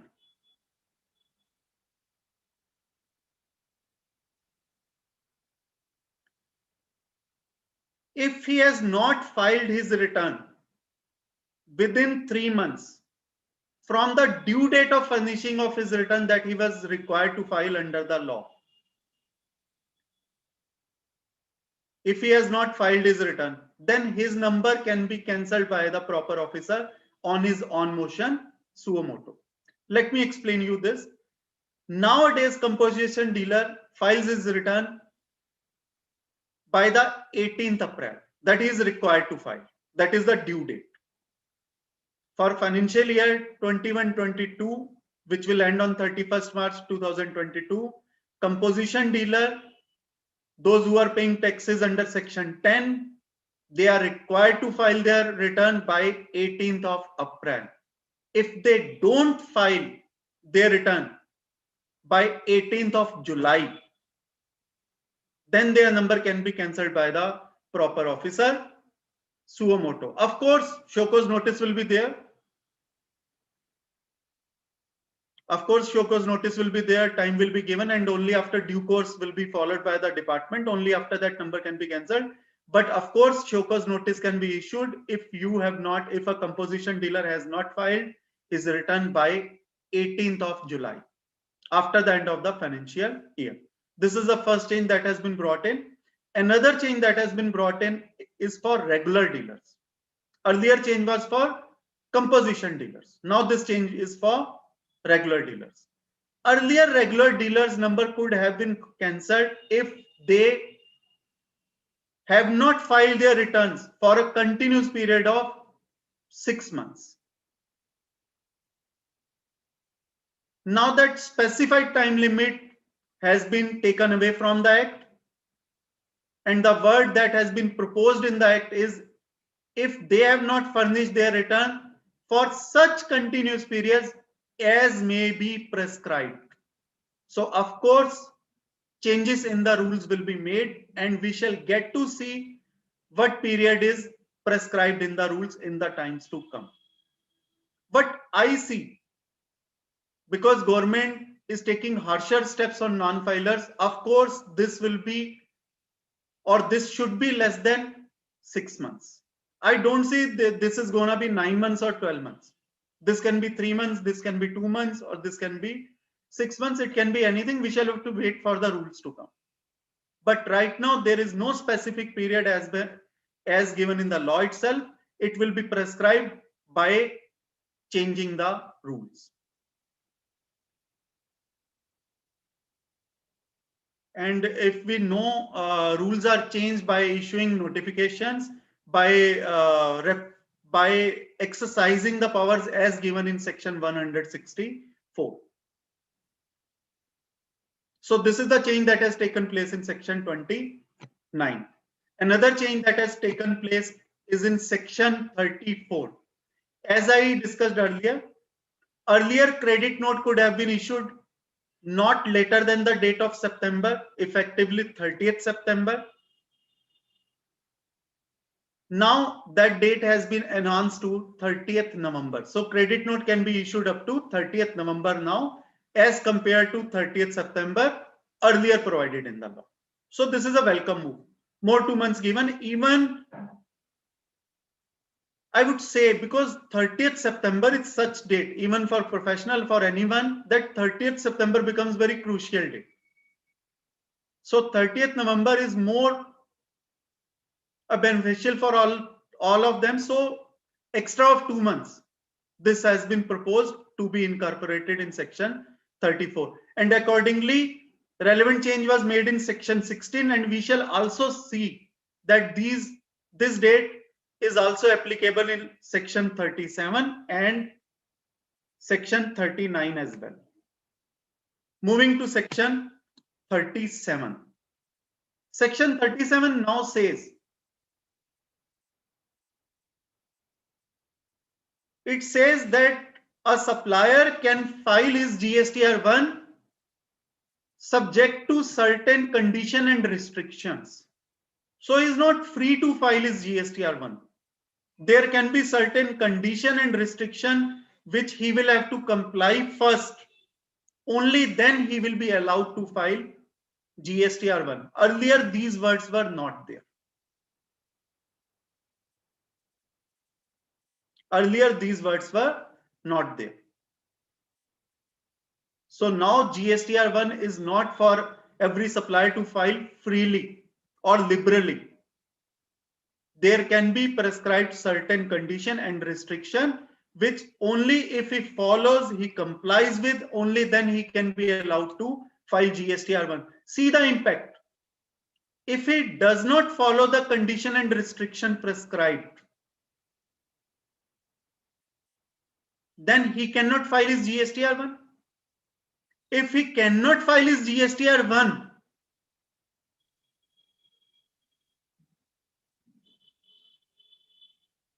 then in the recipient's GSTR2B, the same credit will not reflect. And if that is not reflecting, condition of section 16 is not satisfied. And if condition of section 16 subsection 2 is not satisfied, then recipient cannot claim the ITC. So even these four words become very important from the point of view of recipient as well. These are not only binding upon supplier. This has a very powerful impact over the recipient, which make him powerless. This is the change that has been brought by clause 102. There are certain more changes in section 37 as well. Earlier, what was there? GSTR1, then GSTR2A, then GSTR2, and then GSTR1A. That was the process. But because now GSTR2 and GSTR3 have been done away with, they have been removed from the Act itself. Corresponding change has been made in the section 37. No communication to the recipient with respect to that. So no two-way communication process. This is only one way. So this is only supplier who becomes the boss. Recipient is dependent upon the supplier now, because there is only one-way process. GSTR1 filed by supplier, and then GSTR2B for the recipient. GST2B is the auto-generated form. The recipient is not doing anything upon that. That is all dependent upon GSTR1. So this is only supplier. This is only one-way authentication process now. No two-way authentication process now, as written in the law from the day one itself. Although that never saw the light. GSTR1 and GSTR2 were never implemented simultaneously. Only for a certain period, July 2017, if you see certain taxpayers file GSTR2, after that GSTR2 was never filed. Only GSTR1 has remained in the picture.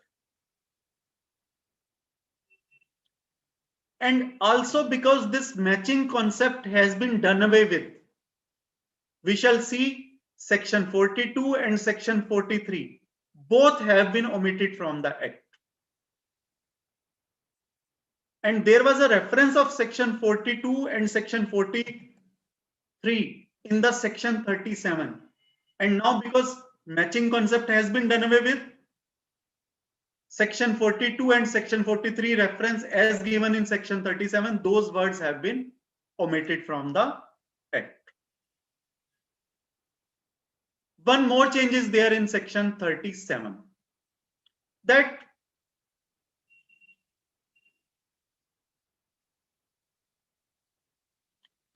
one more change is there in the section 37, that it says that you cannot file return for a particular period if you have not filed your return for the previous period. So if mathematically I say, if you have not filed your GSTR1 for period X, you cannot file your GSTR1 for period X plus 1. To file GSTR1 for period X plus 1, it should be ensured that you have furnished all your returns up to period X. Although this thing is already happening, portal also doesn't allow us to file return for period X plus 1 if we have not filed for period X. But now this change has been brought in the law itself, in the act itself. We don't have to refer to the portal, or we cannot approach the High Court. You see, this thing is not there in the act and this is being managed by the portal on its own. Now this has been made part of the act itself. At the same time, there has been one positive change as well, that it has been said by the government that wherever it feels subject to certain condition or recommendations, it can also allow a supplier to file return for period X plus 1 even if he has not furnished GSTR1 for period X. So now both the options are open. At the first time it says that you cannot furnish your GSTR1 for period X plus 1 if you have not furnished your GSTR1 for period X. This is the general rule. And then proviso is also there. If they want to remove this thing, they can remove this thing on the recommendation of council or government or whatever changes are proposed by way of that. And we shall have to see what are those conditions and restrictions or what are those recommendations. But this thing is there in the section 37. Now we move to the section 38. We have already discussed that in detail and I invested good amount of time over section 38 because what I feel is section 38 is the most important change that has been brought by this finance bill. Now we move to the section 39, small changes and those changes which make sense keeping in view the changes that have been incorporated in section 37 and section 16 as well.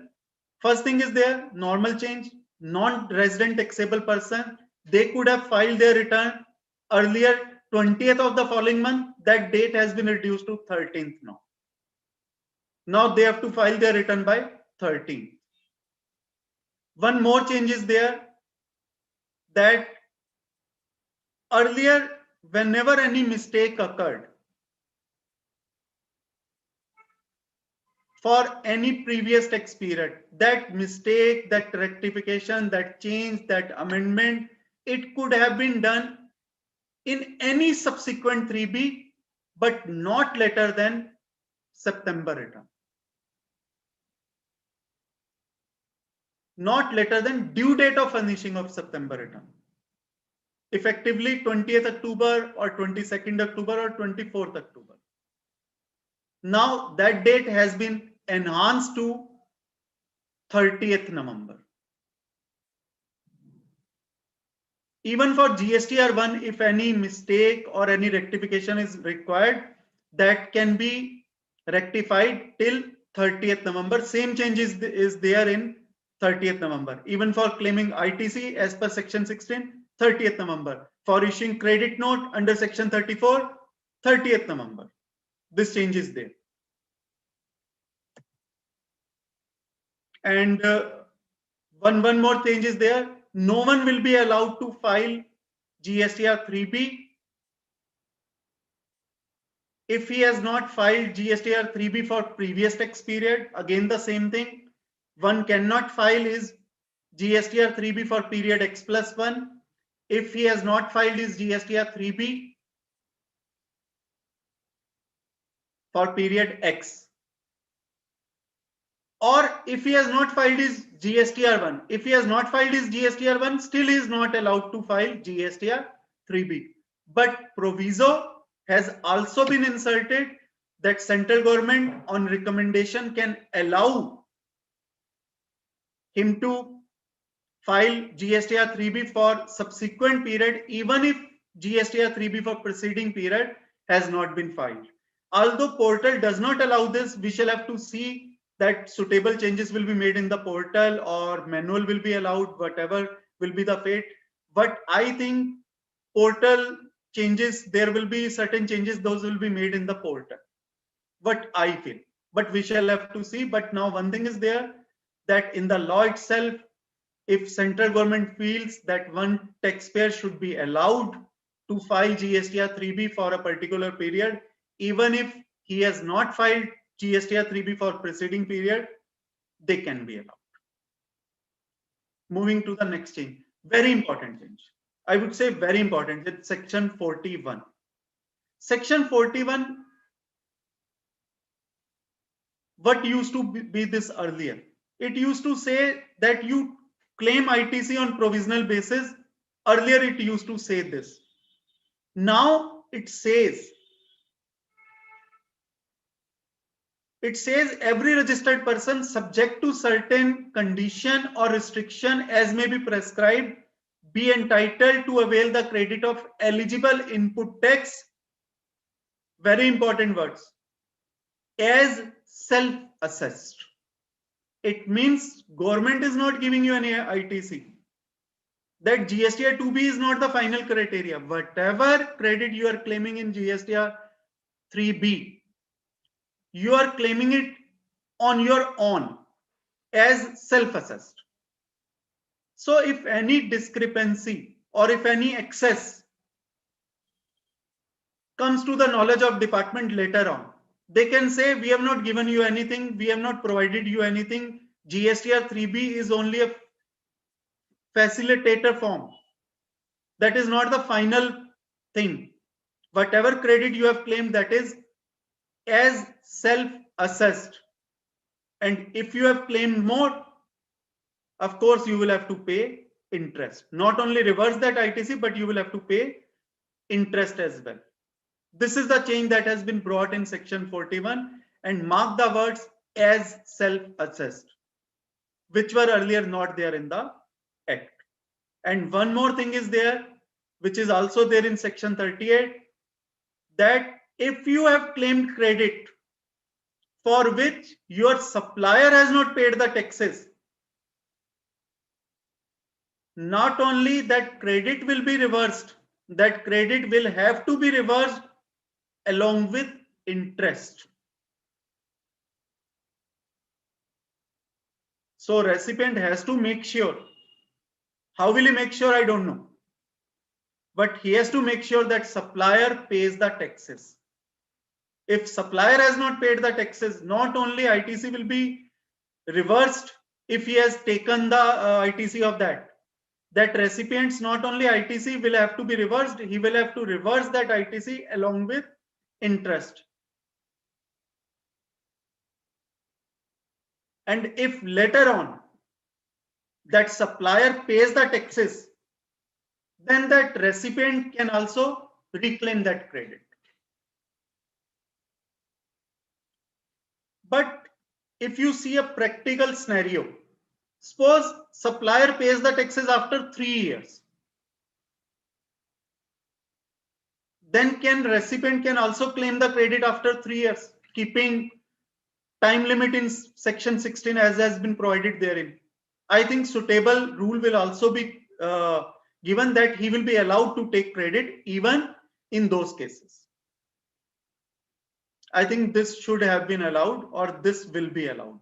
But at the same time, at first I say this is very harsher. If supplier has not paid the taxes and you have claimed ITC, recipient has claimed ITC, not only that ITC will have to be reversed, it will have to be reversed along with interest. This is the change in section 41. So you see, not only section 16, section 38 and section 41. Complying with all those sections is very necessary to claim ITC and what we call this as seamless flow of ITC. Well, next change is there in section 4. Okay, one more thing is there. Because matching concept have been withdrawn from the act itself, accordingly section 42, 43 and new return forms which were supposed to be introduced, which were never introduced, all those sections have been omitted from the act. Section 47 change. Change in section 47 has been there. Earlier, late fees could not have been levied upon late filing of TCS return. Now, 100 per day late fee subject to maximum of 5,000 under CGST Act and accordingly 5,000 in SGST Act as well. Late fee will be levied upon late filing of TCS return as well. And there was a reference of section 38 return in the section 47, inward supplies return, GSTR 2 return. And now because GSTR 2 has been taken away from the act itself, so corresponding reference as has been made in section 47, that has been omitted. Now we move to the section 48. Section 48, earlier it used to see that GST practitioner can file the return GSTR 1, GSTR 2 and so on. Now because GSTR 2 is not there, those relevant words related to section 38 related to GSTR 2 return, those words have been omitted from the section 48. This is a change in section 48 as per clause 108 of the Finance Bill. Section 49 change, very important change, I would say. If you have excess cash balance standing in your cash ledger, that cash ledger you can transfer it to your another GSTN having same PAN number, distinct person as provided in section 25. Like if you have 1,000 rupees cash balance standing in your Delhi state GST number, and if you wish to transfer whole of that or certain part of that, you can transfer that to your another GST number having the same PAN number. That GST can be in Delhi as well as in some other state as well. Only condition is that the same balance should be there in the cash ledger. It should be transferred to another GST having same PAN, as well as from that ledger from where it is being transferred to another GST. That principal GST from where you are transferring to, there should not be any liability standing on that day. If there is any liability in your ledger, then of course that liability is to be satisfied first, then transferring the same to the another GST having same PAN. This condition is quite logical as well. This is the change in section 49. And section 50 change. This is also a very important change. Like you see 50 subsection 3. There was reference of section 42 and 43 there. Section 50 subsection 3 that talked about availment of ITC with reference to section 42 and 43, and you have availed more, availed and utilized more, not only availed more, availed and utilized more, then maximum interest that could have been levied, that was up to 24%. Section 50 subsection 3, reference to section 42 and 43 has been omitted because section 42 and section 43 have been omitted as well. Reference has also been omitted. At the same time, word it's still section, words are those still maximum rate of interest can be 24%, but that has to be notified. And that rate notified in the notification number 13/2017 retrospectively has been changed to 18%. So if you will read the law, you will read rate of interest as 24%, but that is the maximum rate that can be notified. But rate notified is 18% by way of notification number 13/2017. Corresponding changes in the notifications of IGST Act and UTGST Act have also been made, and those have been made retrospectively. So if someone has paid 24%, in my view, they can apply for refund for that 6%, because there used to be always fight between assessee and the department, 18% or 24%. Department always said 24% and assessee always said 18%. Now that has been put to rest. The rate of interest is 18%, although maximum rate that can be notified as per section 50 subsection 3 is 24%, but rate notified is 18%. This is the change in section 50. Change in section 52 is if this is for those persons, those who file their return of TCS, if they find any error, omission, or if any rectification is required. Earlier that could have been done only till due date of furnishing of September return. Now this can be done up to 30th November. Quite logical. Similar changes have also been made in section 16, 34, 37, 39. We discussed those earlier as well. Now we are moving to the next change, section 54. Earlier, if you see, you had excess cash amount in your cash ledger, excess balance standing in your cash ledger, and you wanted refund of that. Section 54 subsection 1 provided earlier that excess balance standing in your cash ledger you can claim by way of filing return as provided under section 39. And by that they mean GSTR 3. But GSTR 3 never came into picture, that never saw the light. So earlier also, no one was claiming that refund by filing GSTR 3. That refund was being claimed by filing RFD 01. Now government took notice of the same, and they have changed the word by removing section 39 reference to by writing such form, and that form is RFD 01. So you can claim refund of excess balance standing in your cash ledger by filing RFD 01, and in present also we are claiming refund by that way as well. Another change that has been brought in section 54 subsection 2 is that now those specialized agencies of UNO, those were supposed to take their refund, they could claim the refund within 6 months from the end of the quarter in which supply was received. Now that timeline of 6 months has been increased to 2 years. This is the change in section 54 subsection 2. Section 54 subsection 10. Earlier they could withhold refunds, only those refunds which pertain to section 54 subsection 3.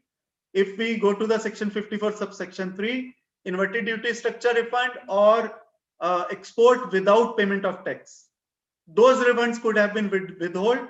Now any type of refund can be withheld if such is the requirement of the department, if there is any claim or if there is any situation which requires that refund should be withheld, any kind of refund can be withheld. This is the change, and one more change is there. Refund for zero rated supplies to special economic zone, then return filed under section 39 is deemed date as relevant date to determine or to count 2 years. Earlier there was no such relevant date provided in the law. Now that date has been provided in the law.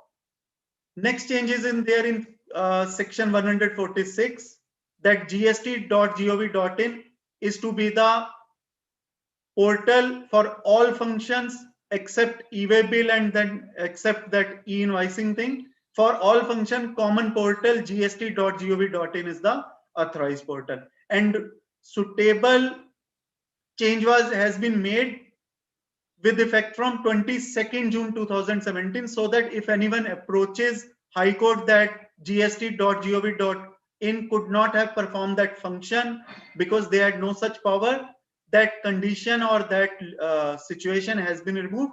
This has been assumed that gst.gov.in, it is the allotted portal who could perform all the functions. This is the change that has been brought in section 146. And then one change is in there in section 168. There was reference of section 38 that those words have been omitted because now GSTR2 is not there. I think I have covered all the major changes. Those were proposed in Finance Bill related to GST. If any questions are there, I am here.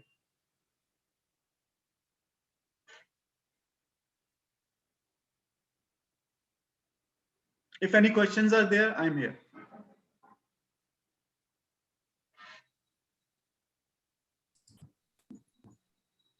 Thank you. I cannot see any question. If any question is there, I'm here. Maybe we'll wait 30 seconds, 40 seconds, maybe if we get in. Sure. So if you have any questions, this is the time you can actually ask sir and get it clarified.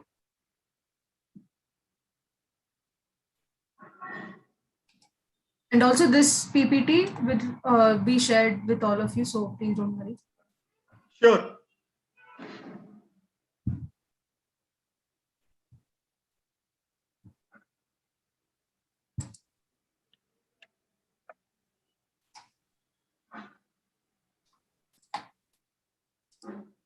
I think someone has raised their hand. Maybe I'll allow them to talk.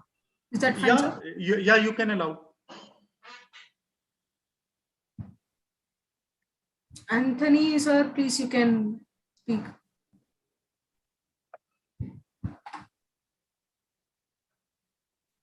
There is one question in the chat box that Mr. Pradeep Soni has asked. Can we take 5% ITC as against shown in GSTR 2A? No. That change has already been made from 1st of January 2021. Now, no Rule 36 sub Rule 4 exists with respect to that. Whatever is appearing in your GSTR 2B and not GSTR 2A, only that credit can be claimed. No extra 5%.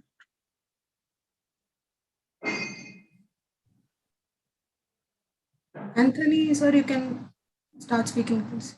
We are not able to hear you. I have seen the question. What happens if GSTR 4 annual return not filed by composition dealer? You see, if 3 months pass or more, if beyond 3 months he has not furnished his GSTR 4 annual return, I think this is CMP 08, not GSTR 4 now. Well, about the form number, I'm not sure. But if he has not, then proper officer has the power to cancel your registration. And if your number is suspended or cancelled, then even you cannot effect any taxable supply. So your business comes to a standstill. And if that number gets activated even after, if you go to the appeal after 3 months or 4 months, then not only you will have to file those returns, whatever period has elapsed, you will have to pay late fee and everything will come into the picture. Not only cancellation, but your business will come to a standstill. But what I have seen in these 4 years, if you have been very compliant person, there has been not big problem from the GST side other than ITC. But if you are not following, then these are exponential, even late fees, 100 per day under each act. So effectively 200 under 200 totality, subject to maximum of 5,000 rupees. So 5,000 CGST, 5,000 SGST, per return 10,000. It will keep on compounding.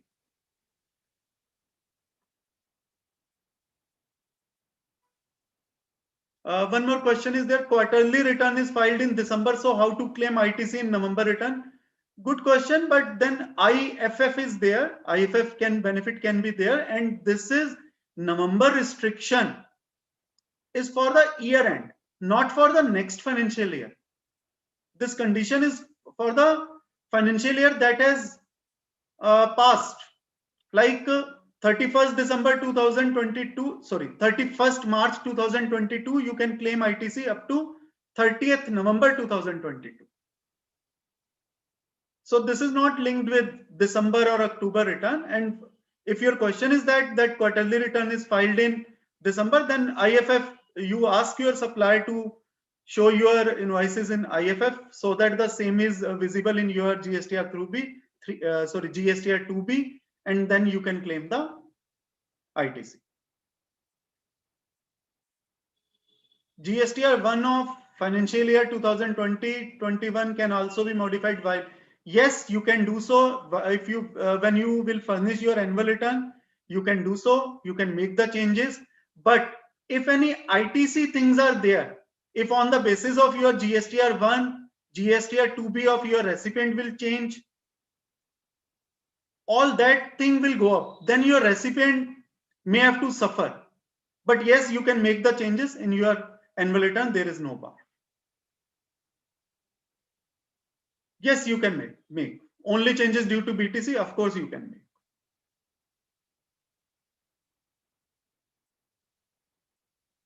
Any more questions?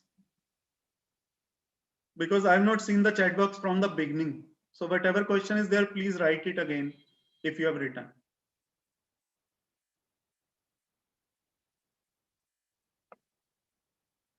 I think there are no more questions.